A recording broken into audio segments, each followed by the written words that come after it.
Should we do it like we do in the videos where I look around? Yeah. Oh yeah. How Hey. did I get here? Oh. Hello. What are you doing in my house? Okay. Hello, sweet like sugar. How are you? Banners, comments. All right. Awesome. Brand. All right. My brand. Gonna talk about some leaping, some quantum leaping. Yeah, leaping man. Lizards. That's from right? It's not even a leap year. And here we are. Oh.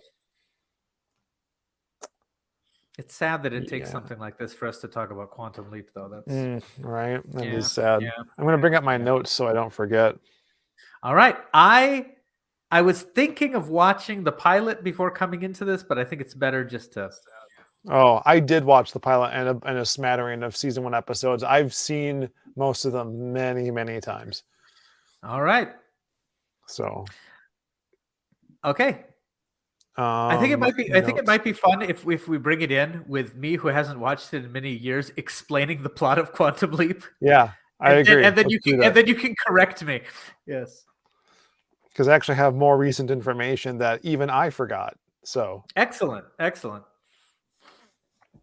All right. All right. I'm gonna bring in the stinger, and then we can start. Okay, oh, right. Before we forget, we had the format, right? We have the what you watch. Tell me what you watch, what you really watch. Yeah. And then there's the meat. And then we'll do the discussion. We'll actually have people listening. I know we've actually got people listening now. That's impressive. We can go back to the Discord too if we need to pick up any comments, but if we need. Yep. Okay. Okay. I'll do the stinger and then we'll go. Sting it up, baby. Sting it up.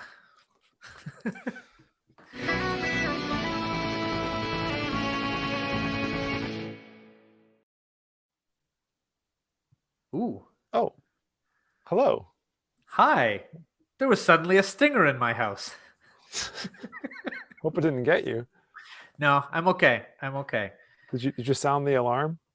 I did. Okay. Well, that's good. Well, look at us. Look at us here. In the future. Hey, this podcast isn't a secret anymore. Isn't it? Oh, we're telling people about it now? Not. Well, that puts the pressure on. Liked it better when it was a secret podcast. There are 3 episodes in the feed and 2 more in the can. Oh my goodness! Here we go. All right, I'm on a new computer right now. Yep, I got me one of them sweet MacBook Pros. Ooh, the new ones that are all the bee's knees. So hopefully, I don't know. I mean, we don't. That is a stinger joke.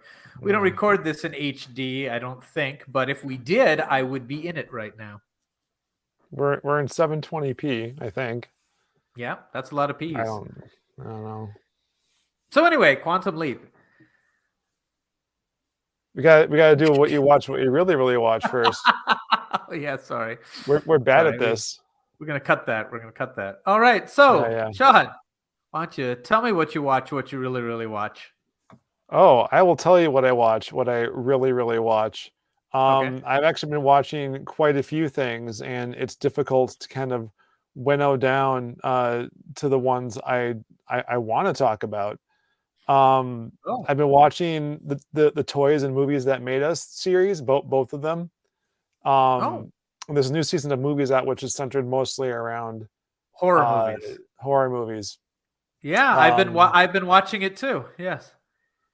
Can we do an episode about a documentary show? Because I would really like to talk about the Toys and Movies That Made Us.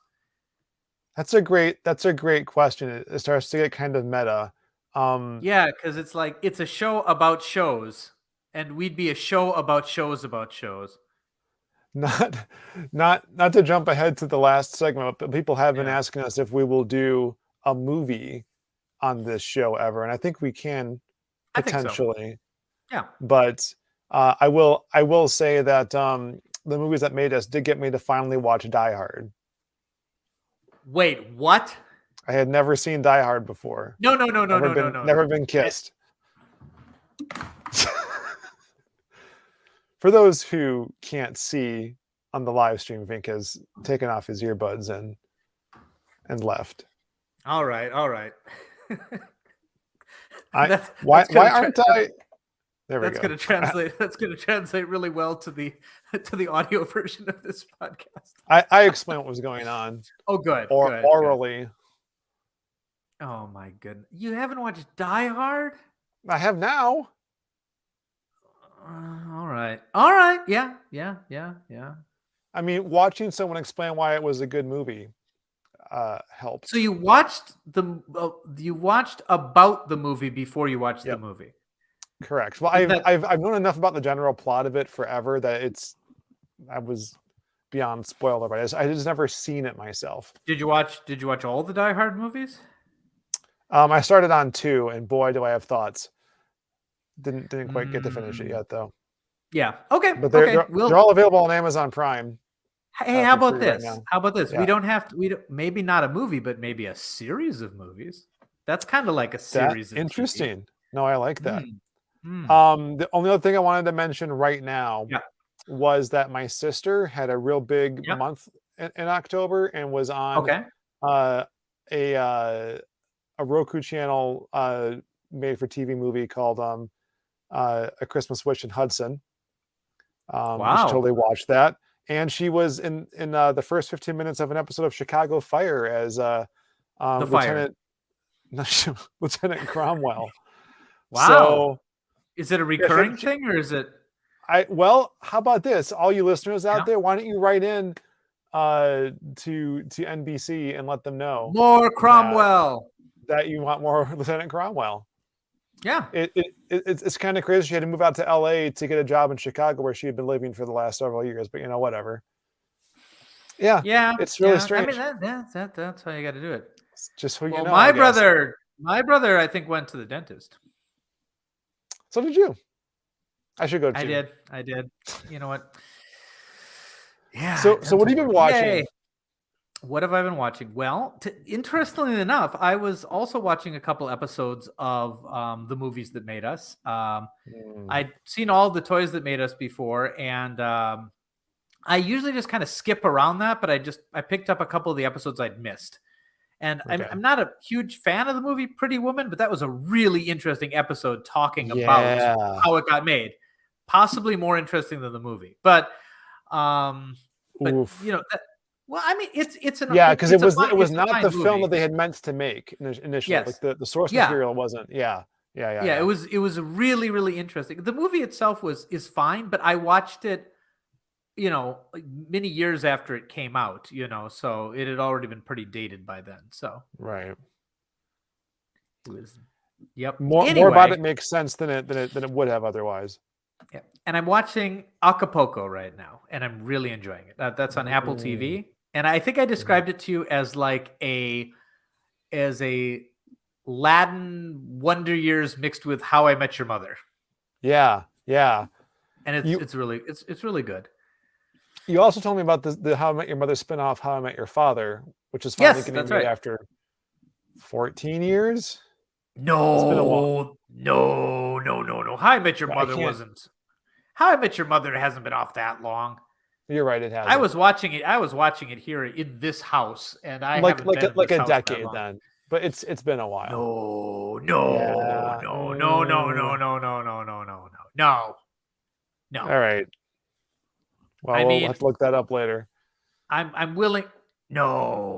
No, because that would make me old, and that's impossible. Don't worry about it. I'm just saying that our Famicom Dojo tribute was done in 2010. 2010 it ended? No. When we did our little spoof of How I Met Your Mother. Oh yeah, but it was still running then. It wasn't over. It was still running, but it was, I don't know, it's near the end. Maybe. All they hadn't met the mother yet. True. We were somewhere. I think we were like pre-Yellow Umbrella even back then. Oh, we're getting ahead of ourselves, aren't we? All right, we'll do an episode on that. But anyway, definitely. Acapulco, it's good, and I think I like it because it's incredibly light, and I need that sometimes because I've been watching some heavier things, right. and it's. I don't fear that anybody's gonna die in the series, and if they do, it'll be funny. So right. I sometimes I need that because I did watch some heavier things or whatever, and in general, just to escape from the reality. So you need something to fill that void that Ted Lasso season 2 left. Oh my goodness! Oh, we still have to talk about that, don't we? Look at all these things. I know. And I've been rewatching some stuff for our next episode and really enjoying it. And we'll get on with that. Do you know what I haven't been watching? Do you know what I haven't been watching? I haven't been watching what we're talking about today. You haven't? I have not. Oh, dude, this show went off the air in 1994, 93, something like that. Yeah. I was a big fan. I watched it whenever I could. Yeah. What show is that? For those who didn't read the episode title. Yeah, all of you. It's like who typed in a random address into YouTube and wound up here. I just welcome. We are talking about Quantum Leap, which sadly is in the news right now. Yeah. As of taping this last week, due to a sad passing of one of the main characters, Dean Stockwell, who played Al. Yep. Half the dynamic duo of this show. He was 85 years old though, and they say that in natural causes. So these days you really can't beat that. Yeah, no, you really can't. I mean, but yeah, it's definitely sad, especially since as of fairly recently they were talking about rebooting the series, and but I mean, I think due to his age he would have been involved in a very limited capacity anyway. Right. So it would have been nice, it would have been as the voice of Ziggy. Or something like that. But they made Ziggy a girl later. You know what? We'll get into that. How about this? For those who don't know what we're talking about, why don't you give me a 3-minute synopsis of the show? I'm going to start my timer. I just said I haven't watched it in almost 30 years. Okay. Synopsis. Okay. Let's try it. Let's go. Okay. So there's a guy. He's in the future, okay? Yep. It's, I think, the future. Maybe the near future, maybe the far future. Might have been the far future. I remember that there was a girl with really cool shoes. Okay. It's not too far in the future because he was born in the 50s. Okay. So it's not very far in the future. Right. And suddenly something happens with a lot of smoke. I remember smoke. He came in a cool car, if I remember correctly. There was smoke. Wow. And then he got pulled into, and he was with a girl that's never seen again. And anyway, he gets pulled into the past or parallel dimension where he goes into the body of, I think the first leap was a doctor. Maybe that was the second leap in the pilot. Okay. It was a pilot or the pilot. It was a pilot in the pilot. He had to break the sound barrier. He had to break the sound barrier, right? He had to break Mach 3. Yes.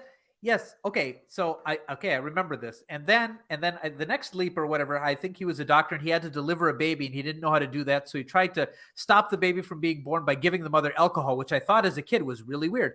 Oh my God. No, you're real close. That was the same episode. He remembered that he was a doctor. Okay. Yeah.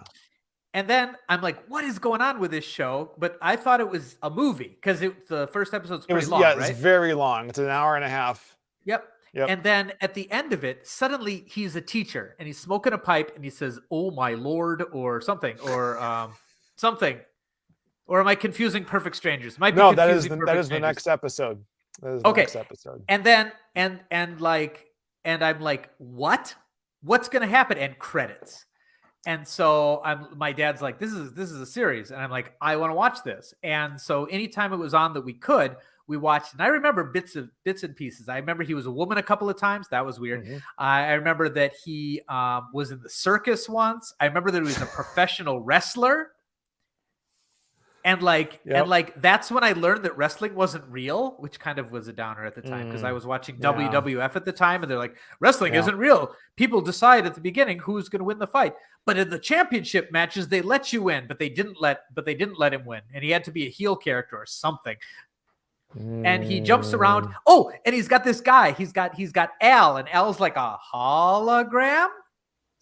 He's a real person, but he appears to Sam as a hologram, and vice versa. And he's always talking to his cell phone, which his cell phone is named Ziggy. Now, it's not his cell phone is named Ziggy. Ziggy's a computer? Ziggy's a computer.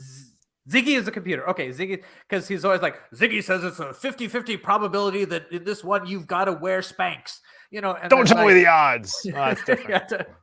and then because they never know, because apparently quantum leaping is like being a ghost, because you've got unfinished business. So you got to go into these people and fix or change their life or something like that. And then when you do, you leap into another body, and it's really good for episodic format because there's no continuity with the previous story. So it's almost like each one is totally self-contained, which is great for a kid who also has to go to Bible study some nights as a kid and missed it frequently. So I could jump into the series anytime, and all you need to really know is he's these people and there's these really interesting little stories that play out, and every time he hopes that the next leap will be the leap back home. And I never saw the last episode, so I'm not sure if he got back or not. You didn't? I didn't.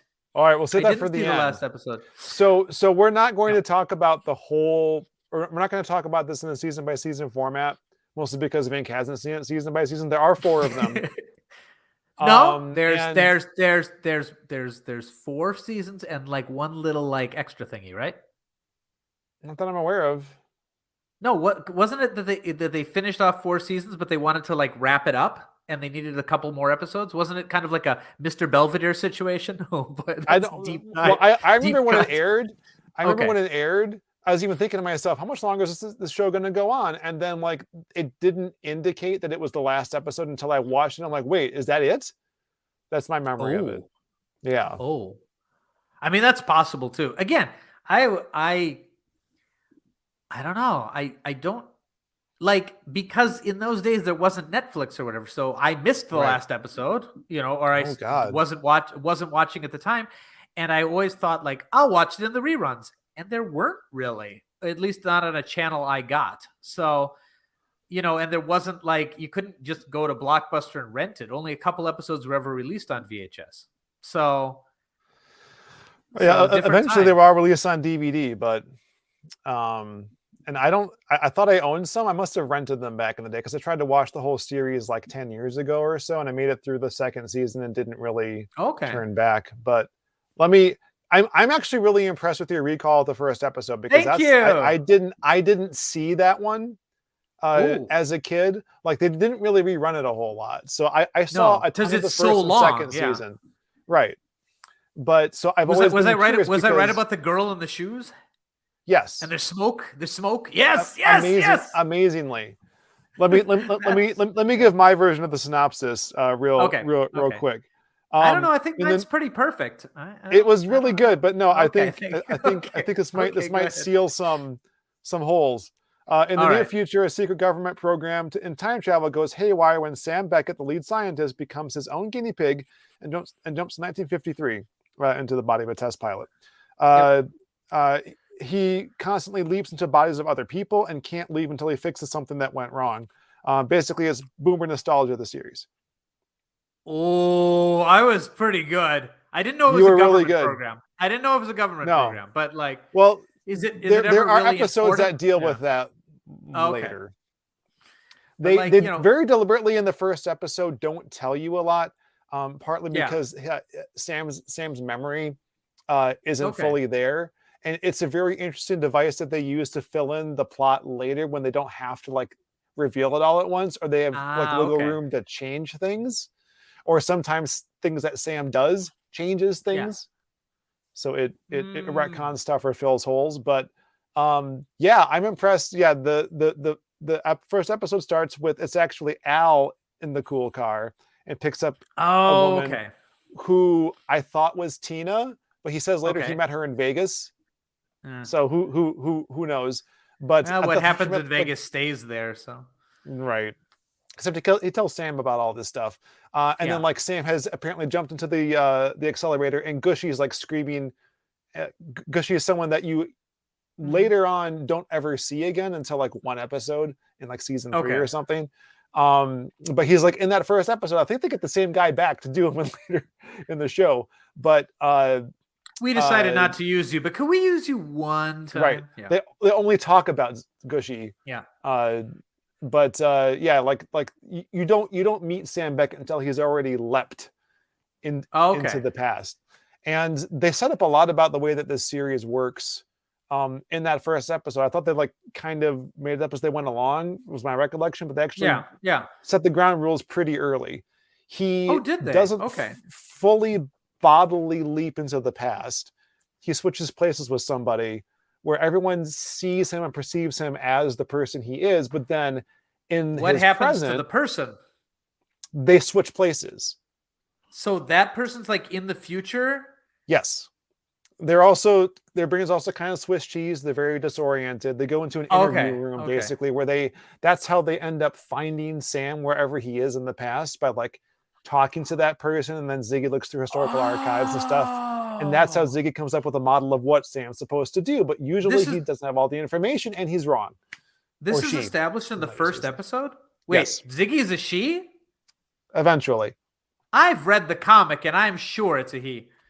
He was a he initially, but later on in the show, Ziggy becomes a she, I think possibly due to some of Sam's machinations in the past. Wait. Yeah. But Ziggy's just a off-screen character, right? Most of the time, yes. What? You've never seen? Oh, buddy.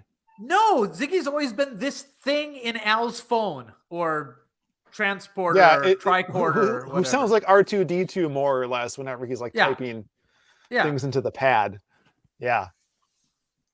All right. This is blowing my mind here. This is blowing my mind. I want to backfill with some history about how the show got made. Donald Belisario created the series. He actually wrote a lot of the episodes, including the pilot. He actually has a military background himself, hence like Al is an admiral in I don't remember. Space Corps. No.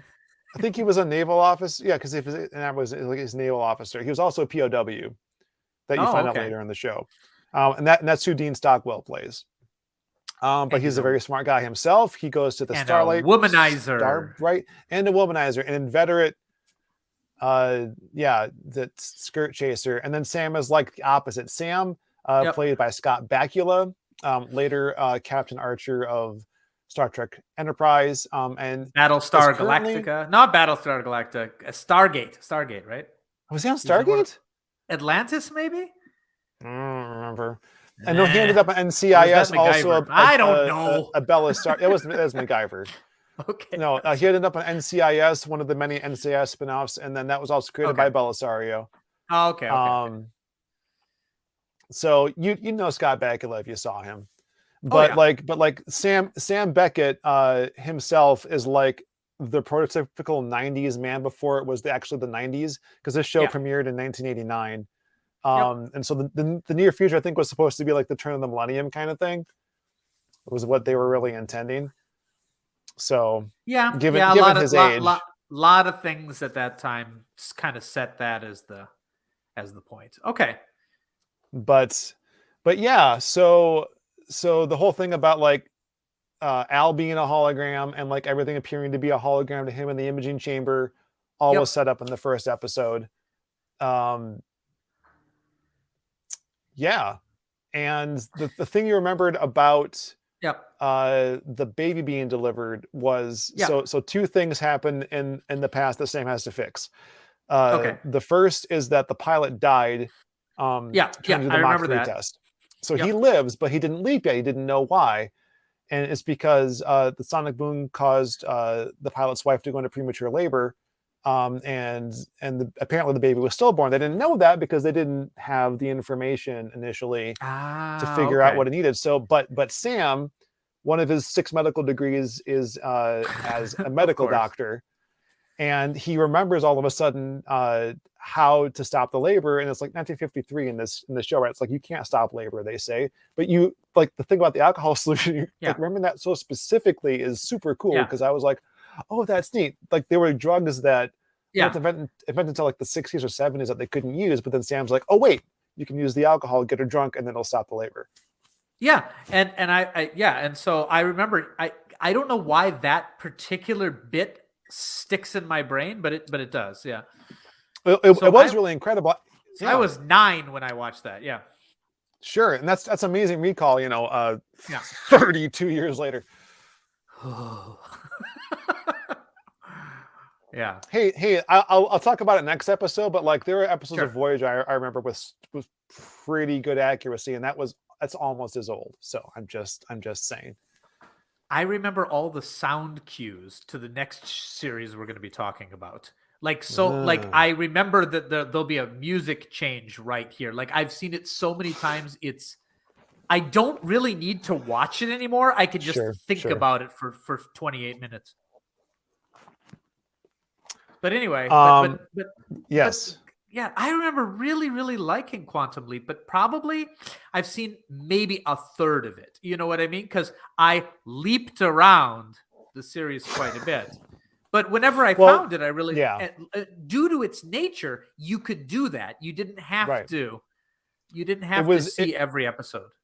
It was very popular, and it was in reruns pretty much constantly. And my memory of that too is that the network was really good about like even knowing what the reruns were like putting the end tag, because there were always these teases about the next episode. Yeah, They were pretty good about splicing in the actual next episode they were going to show most of the time. But like watching season one again, when they did reruns, they spliced them differently.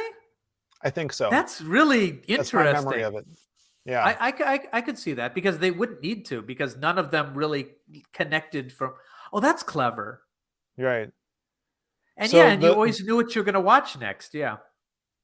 It's incredible. I can even like hear like the stingers for the episodes, or the going to commercial and out of commercial. They don't do that really anymore in TV. Like there's like a little bit of a music like or whatever, but no, there was like a full on like Transformers, right? Like do the Transformers will be returned, whatever. It's like that with Quantum Leap. It was the 80s were an amazing time, guys.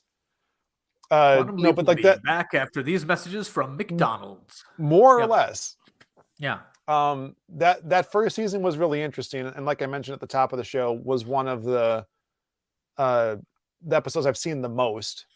Okay. But they really plotted out, like even though the things weren't connected per se, having not seen the original season 1 episodes in a long time, I didn't realize that they had like deliberately done these previously on things, but it's like Sam narrating what's happening to him kind of thing.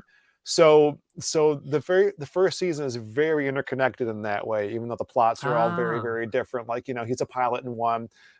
He's a veterinarian trying to make sure that like the farm stays in this woman's family because she's, not married yet, and it's pre-women's lib. He's a boxer. He's that boozed out professor you mentioned.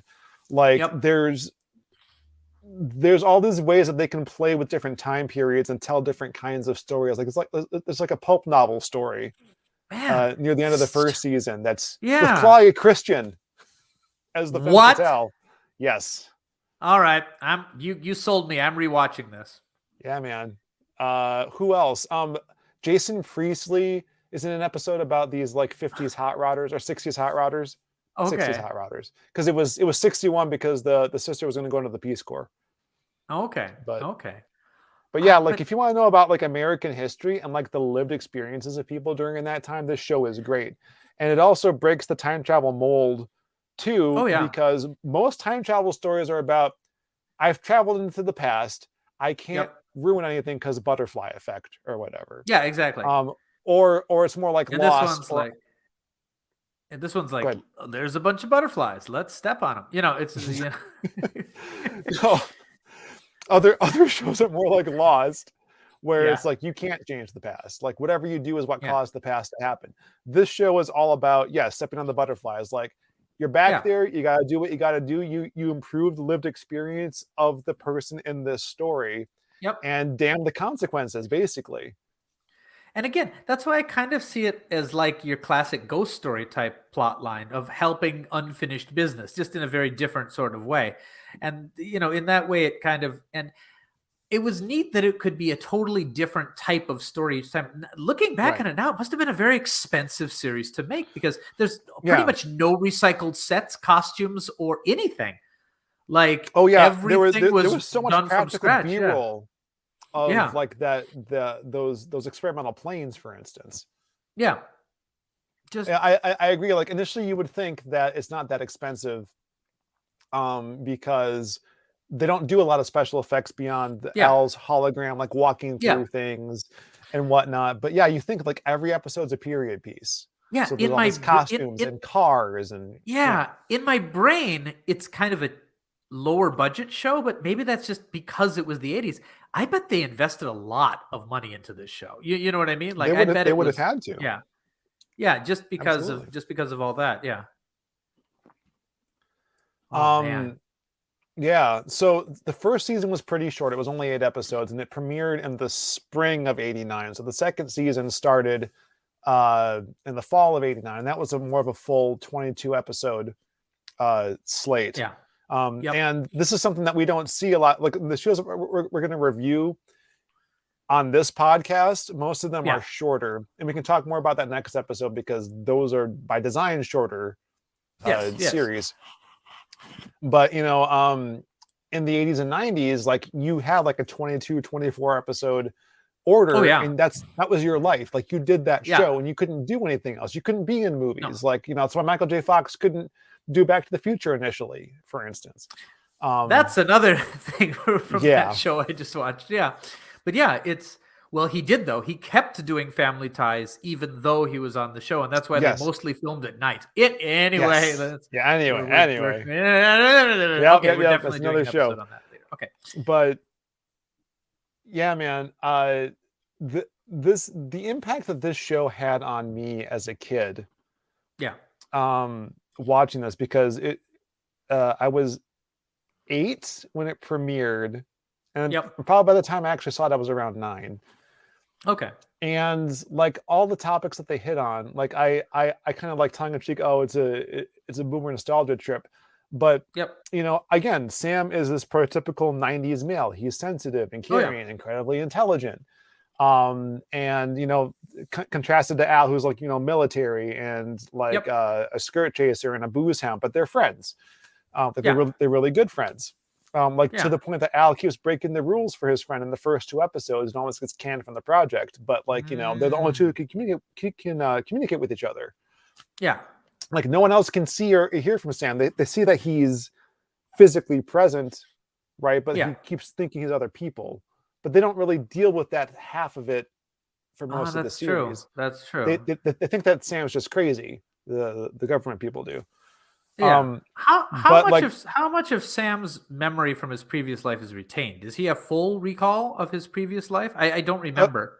Eventually, like there's always holes. Like throughout the entire series, there's always little holes. Okay. He misremembers stuff, and Al's got to correct him. But then history keeps changing too. So whatever he remembers, one of the rules is he's not supposed to do anything for personal gain. Yet, like the second episode you mentioned is all about like the woman who stood him up at the altar, like being like, you know, if I help her with her daddy issues, she might not leave me. Yeah. And he's always got to worry because he's got that photograph of his family that's fading out as he changes No, different thing. But because it deals with things prior to 1980, you deal with civil rights. That's right. You deal with women's lib. You deal with it in a way that's like it's all positive. It's like it's not necessarily like look at these backwards yokels. It's like if you have a time traveler who's like experienced these things in his past, then he knows things like how to stop a premature birth and can like help this one person. He's not there to change time per se, but there are many instances of where he'll run into an actual celebrity. And it's this Beethoven's fifth, like who wrote Beethoven's Fifth thing. You know what I'm talking about? Yeah. For those who don't know, there's actually a Doctor Who episode that deals with this. It's all about pre-causal paradox thing. Like if Beethoven writes the Fifth and some time traveler brings back the sheet music for Beethoven's Fifth and gives it to Beethoven, and then he passes that off as his own music, who wrote Beethoven's Fifth? Okay. Yeah, that makes sense. So several times, like he apparently gave Buddy Holly the lyrics to Peggy Sue, or he showed Michael Jackson how to moonwalk when he was 5 years old, or he shows and then the Enchantment Under the Sea dance he played Johnny Be Good. Exactly. Hey Chuck, it's your cousin Marvin. You know Marvin Barry. You know what new sound you was looking for? Well, listen to this. Oh man, that's problematic because there's a white kid teaching Chuck Berry. I know. Rock and roll. Yeah. But no, there's this really funny line from Al. Like after this happens enough times. Yeah. During the pulp novel episode, Sam tells this guy who's going to become an author, like he mentions his main squeeze, referring to Claudia Christian. And he's like, main squeeze? And he's like this, like, nerdy, nebbish, like Jewish New Yorker kid, right? And then like Al is just like sitting there stroking his chin, and then Sam's like, what? It's like, I'm just trying to think of how main squeeze goes from Seymour into black slang. So they put a lantern on it. But and it's interesting. And one of the things that I thought was really interesting about this show, and one of the reasons I want to rewatch it again, is I think that's one of the only shows which really tried to have a main character try to understand the perspectives of different people, because he leaped into poor people and famous people and women and minorities and all of these people. And at the time, I'd never seen a show that really tried to do something like that.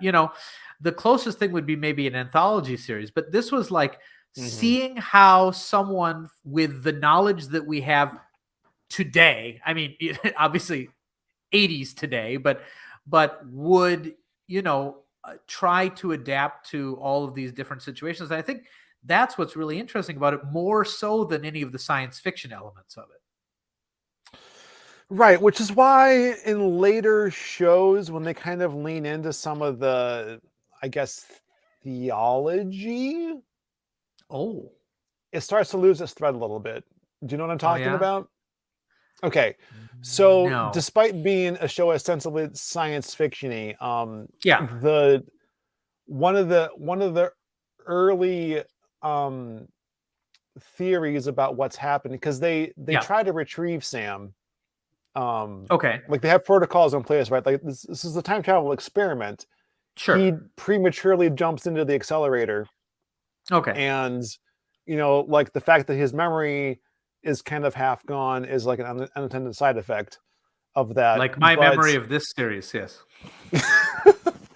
but they have protocols in place to recall him, but he doesn't come back. I think that's the only time. Like there's like a visual indication of this. Like when he initially leaps into the past, you see a clock running backwards until like Groundhog Day, like it flips over to like 6 a.m. or whatever. Was Groundhog Day out by then? When did Groundhog Day come out? 90 maybe. It was a contemporary of it, yeah. Sure. So at one point Sam's asleep as this pilot, and then like you see the clock spinning forward really fast, and like like the camera zooming out of this house up into the sky, and then it goes right back. So like that was them trying to retrieve him, and he doesn't want to go back. They blame him for this, but of course the thing that they theorize, and part of Ziggy's theory of what Sam needs to do in order to leap home, is that he's meant to improve people's lives, like God wants him to do it, basically. So in later seasons, they encounter an evil leaper with an evil Al hologram who is going through time to make people's lives worse. Played by the same actors? No. By two different women. Oh. I don't remember this at all. Is this like series 3 or something like that? I think so. They become recurring characters, and I can't remember their names, or even like the evil Ziggy computer's name was like Zothar or something. Like it's all like evil mirror versions of. It's Bizarro Sam. Yeah, it's like why would someone travel through time just to make people miserable? But that know what? Don't answer that. I mean, let's look at any time travel series, but but I don't like that as much. In my mind, Quantum Leap was about one guy going through these little self-contained adventures, trying to make things better, and hopefully someday leaping home when they run out of money. Yeah, about that.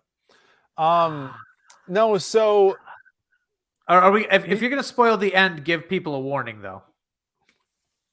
You gonna spoil the end? The show ends. You know what? We'll say that for the end of this episode. Okay. Are we at the end of this episode? we're getting pretty close, I guess. We're getting close. Okay. The other thing that they had to kind of play fast and loose with is like Sam never really influences big events, right? Like he's not going to stop the Cold War. He doesn't kill Hitler. He doesn't kill Hitler, right? I mean, doesn't. That's the classic trope, yeah. So there's a 2-part episode about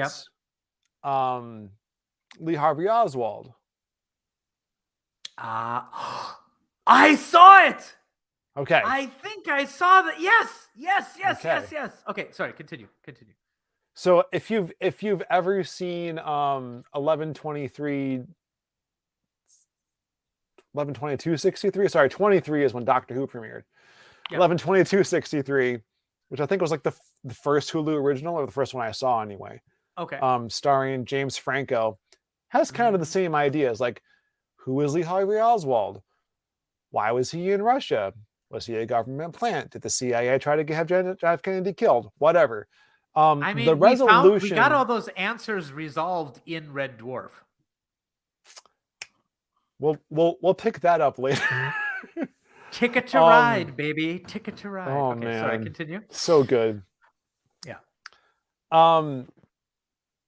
They resolved that question about what Sam can or can't do and what history he's affecting in a very intriguing way, in a less cringy way than the Evil Leaper thing. Yeah. Like as a kid, the Evil Leaper idea was like more appealing to me, but as an adult, I hate it. Well, yeah. No. You definitely need something like that. You got to have a bad guy to boo whenever they come on the screen. I totally get why they would do it. Especially with the audience, who probably was a lot of kids watching it too, I suppose that's the other thing too, is like for reasons not fully explained other than being pure of heart, animals and kids can see Al even though no one else can. There's a quasi-scientific explanation. I remember animals could. I don't remember the kid part. They did establish that the dog could see Al. Yeah. In the first episode, but not the thing about kids until later. But yeah. So I don't know, I guess before we get to the ending. Okay. What else do I want to say? What else do you want to say about this show? There are a lot of good things that came out of it, I thought.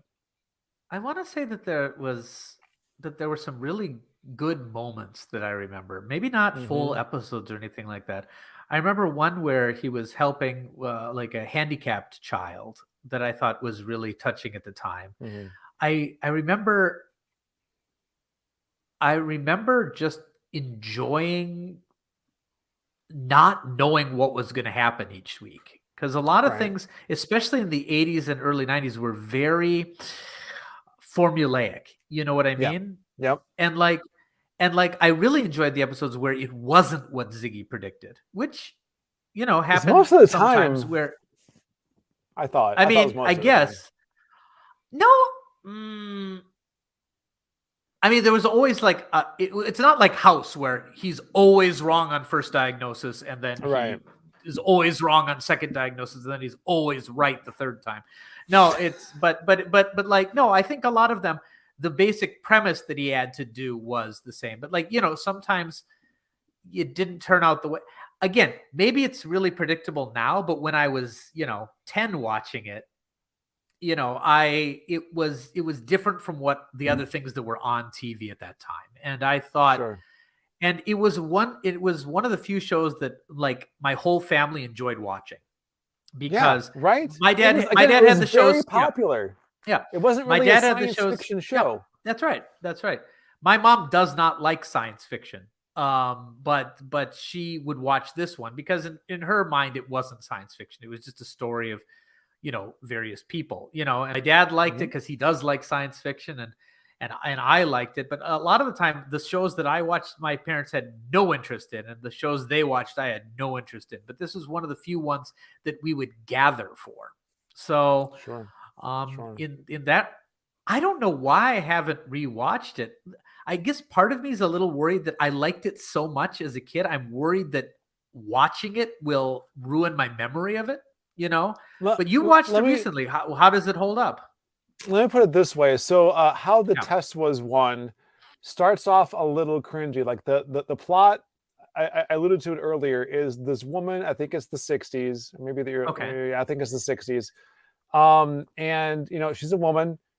So like, I don't know if you guys know this, but like women couldn't even have their own bank accounts as married women until the 70s. Like that's how things were in the United States. Wait. Yes. 70s? 71, maybe? Something like that. That's a few years before I was born. Yeah, there was like, but like when you got married, your identity as a person, as a woman, disappeared before women's lib. I'm just saying. Wow. Right. So in order for Tess to keep the farm that's been in everyone, this ranch in everyone's Texas ranch that's been in the family for generations, because they didn't have any boys, she had to marry a dude. So there's this contest. She gets to pick the person she's going to marry if they can best her at being a cowboy. And so that's really cringy on its surface, but it ends up being kind of sweet. Oh, really? Okay. Yeah. I mean, so how much of the show is cringy these days? Like, I'm a little worried about, especially like the civil rights episodes and stuff like that. Does it hold I up? didn't rewatch that one. Okay. So there's the one where he's like a pool shark. There's one where he's like the driver for a white woman, and like that was my introduction to like whites only restaurants and stuff in the 60s. Like I didn't know about that stuff. They told you in school later, sort of. You see, this is what we should have been watching in history class. In science class, we watch MacGyver sometimes. I just it frustrates me that like, this in a world where this show existed and presumably a lot of people watched, that the world isn't a better place already for it. Like it just frustrates me. Because that's like because of the evil leaper. The evil leaper. It's God. That's mostly the evil leaper's fault. I mean, the pulp novel episode was just a lot of fun. Okay. Like it's there are times where it's ridiculous, but it's always the wrestling episode was ridiculous, but I really, really liked it. There are episodes later on where they do like a season cliffhanger. They didn't do it initially, but like there's an episode where he's like Sam's put into an insane asylum, and he ends up reliving the memories and the personas of people he leapt into for the first 2 or 3 seasons, which is super interesting. He does get to go home to the future at some point, but like he switches places with Al as a result, and in order to save him, like decides to leap back and save Al from that fate. There was like a lightning strike at the end of the shock therapy episode, so it switched places for some strange reason, harkening back to the idea that he has to be at the ground zero of an atomic explosion to go home again. Anyway, and then I guess there's the final episode. Are we ready to talk about that? Isn't that the original ending of Back to the Future? Yes, that having is actually to be at the atomic explosion in order to get back. That is interesting, and I'm glad that you made that connection because I forgot about that. Yeah, that's the original ending to Back to the Future. Anyway, okay, tell me the ending. It was a lightning strike instead, which is also the new ending to Back to the Future. Yeah. So that's an interesting parallel. Anyway, let's talk about the finale. Okay. And to talk about the finale, I have to talk about an episode that bothered the heck out of me even when I was a kid. Okay. I think Sam was a cabbie, and he runs over a woman, and she's fine. Oh, okay. Her name is Angela. Okay. Can you see where this is going yet? No. Okay. So she can't be hurt. She seems to know things that she shouldn't know. She seems to be helping Sam do his thing. I was like, that's fine. I got Al. I got Gushy. I got Ziggy. I don't need your help, crazy Hispanic lady. Okay. And it turns out that she was there to help Sam. And then when she's completed her mission, she leaps away using the same effect that you see Sam use whenever he leaps into a new body. And she's gone. Okay. So in the series finale, Sam, I don't remember what presages this exactly, but Sam leaps into a bar. It's the day he was born. Okay. I should rewind a bit and say that was he born in a box? That's no. No, that's a different show. I should say that the whole theory of time travel in this show is about an expanding but finite universe, and that it's the string theory of time travel. So there's a string. Your life is it starts at one point and ends at this other point. You tie the string together. Your life is a loop, and you ball it up. Then you leap from point to point. All the points of your life intersect. Sure. And you travel through time randomly, basically. Yeah. But finite. Sure. So Sam's never been able to leap fully bodily until this moment. Okay. It's the day he was born, and he sees himself in the mirror. So like one of the effects in the show is to have like this mirror reflection. Either he's like a different person or he's a woman or whatever. And people see him as his person. That's how you see. Yeah. So he sees himself, which is weird. Yeah. He's in this mining town, and there's this old coal miner who's like trying to help people out. Like he ends up saving these coal miners, and then when that is done, this old miner leaps away, and no one remembers it but Sam. Okay. And everyone's like, "Oh yeah, old Joshy or whoever died back in 32." Whatever. So this harkens back to the Angela episode. Yeah. So basically, the way the series wraps up. Do you want to hear this? Yeah, just tell me. Just tell me. But anybody who doesn't want to hear this, just fast forward 3 minutes. Okay. Sure. The way the series wraps up is that Sam decides that what he's been doing these last 4 seasons is too important to stop doing. He's in this unique position where he can be the kind of person who is going to make the lives of others better. And he ends it by fixing Al's life. if you've been watching the series, Al, the entire time, he's been married like 5 times. Yeah. He talks about his ex-wives humorously throughout the entire show. He's an inveterate womanizer, but he talks about his first wife lovingly, constantly. And he lost her because he was a POW. And she thought he was dead. And she remarried. Yeah. Pearl Harbor situation. So realizing that basically like He-Man, the power was within him the whole time. Okay. Sam, it wasn't God necessarily that was making Sam leap from place to place. It was always him. Okay. And he realizes he can go to any point, anywhere he chose with his own lifetime.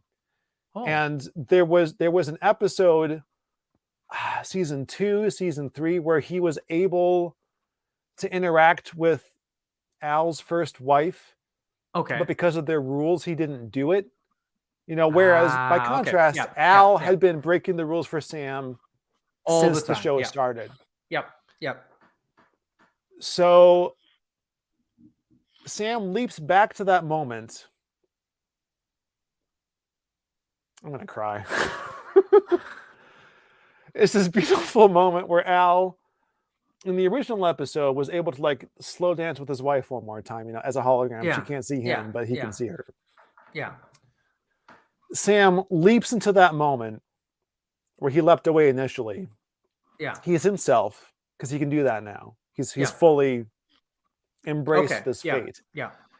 And like Angela, who will recall after he's left, who'll just have like a sense of something has occurred to change someone's, I'm going to cry again, to change someone's life. Miles, I blame you for this. God. He tells Beth, Al's alive, just wait for him. And she cries, and you cry, and Sam cries, and everyone cries, and he leaps away, and the title card is, Al never remarried, Sam never returned home. So he sacrificed himself. Yep. I don't know how you follow up that show after that. Like, I don't know how you do it. But are you crying? I am.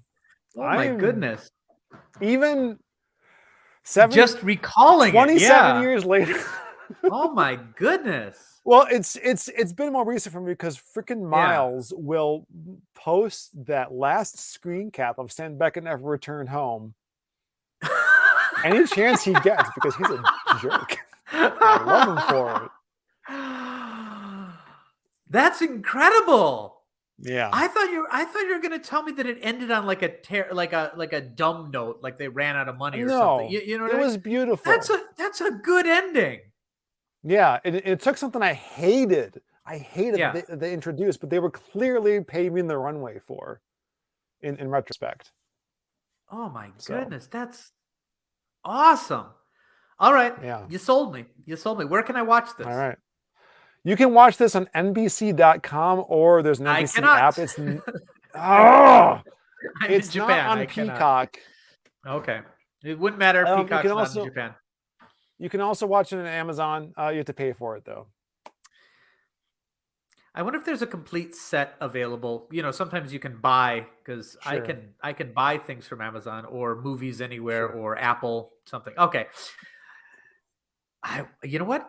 This might be something to buy a box set of. There's probably a DVD full box set for under $100. Yeah. No, I haven't gotten this far on the show yet, but my memories of the 4th and final season aren't great. I wonder if my daughter would like it. She's 11 now. Yeah. Oh, I watched it. Dude. I watched it when I was younger than that, and she loves that kind of stuff. Yeah. You know what? I'm just gonna pick this up. I'm gonna pick this one up. Let me know. Yeah.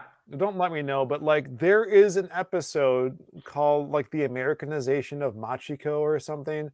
This guy comes back from World War II with a Japanese wife, and he doesn't tell his family, and that's how they introduce him. Like War Bride episode, yeah. Yeah, and so like there's this whole cultural thing going on, and then like they never accept her in the original timeline. So obviously the resolution is that they finally accept her. So It's okay.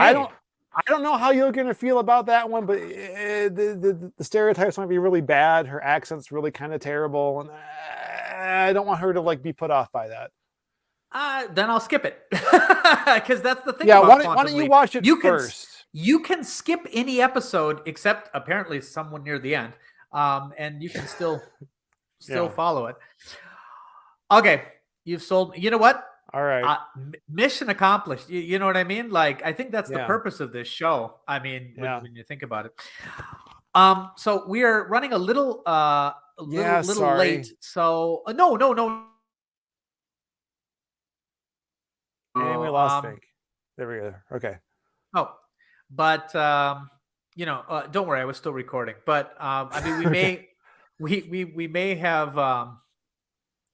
Let me start over. It was totally worth it to go through this, but we should probably be moving on. Yeah. So are we going to skip the viewer comments this time then? Let's do two. Next episode? Sorry, two comments. Sorry. Two comments. Yeah. Yes. Got it. Okay. Got it. All right. Okay. What do you want to read? Okay. Oh no.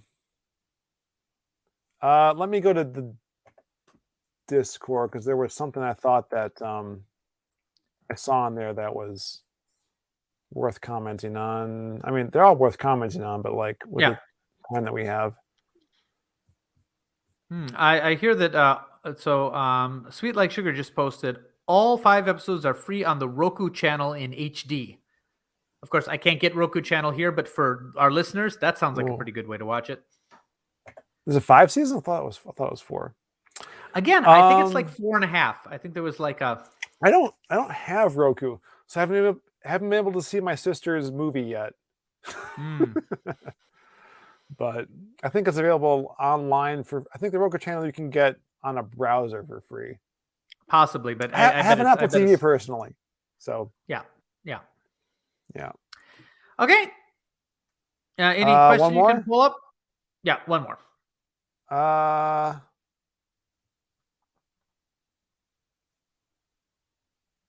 Now, I can just pull this one up. Okay. Sure, go. So Satoshi Matrix is saying that I gotta scroll up again. It just went off. I can't find it, but anyway, he's gonna rewatch it and talk about it on the Discord channel, and then a couple other people are chiming in that they're gonna do the same thing, and I think that's great. Yeah, please do. So join our Discord, and we have a section for it, and it would be awesome if we could rewatch and talk about the things discussed in these episodes. That would be awesome. I had so much fun talking with you all, especially Satoshi, about The Last of Us Part 2. So, like, if there's a real good thread to be had for this, please let's get that going, because I have so many fond memories of this show, and we didn't even get to talk about certain things. Like, we didn't get to talk about like Star Trek Enterprise and how that was a time travel based plot too, or there's even an episode with like Dean Stockwell showing up as an alien in one episode, and like there's like a little Ziggy Pad moment. Man, I rest in peace, man. Like, that guy was so good in this show, and my favorite character easily. Yeah. Doing the math, he must have been in his 50s when he started this show. Yeah. So I didn't realize. I was surprised he was so old. Yeah. He seemed younger. I don't know. Anyway, so that's Quantum Leap. Just awesome. Cool. I'd say how to win this show, but we know that already, so I'm not gonna keep that joke going. But thanks for listening, everyone. We know. Yep.